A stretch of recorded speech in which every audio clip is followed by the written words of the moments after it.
With 5 games on a Monday, this is your Daily Zap on NBA.com. We start you off in Miami. The Big Three at it again. Dwayne Wade, 20 of his 32 in the second quarter. How did LeBron James do? Well, just watch this shot right here.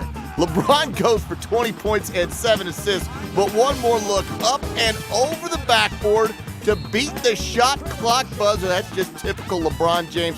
And then LeBron sharing with Chris Bosh. Also a big game, 23 points and 11 boards. The Big Three each over 20, 96-84. They take it by a dozen.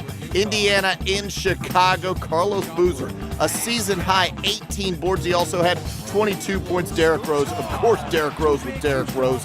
The Bulls in control down the stretch. They take it to the Pacers by 19 final, 92-73. Memphis defending their home court against the Portland Trailblazers. Zach Randolph, 25 points and 20 rebounds. The Grizzlies win it by 13.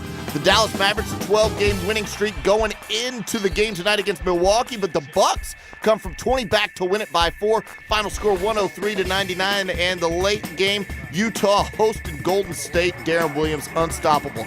30 points, 10 assists. The Jazz take it by 13, 108-95, and that's your Daily Zap.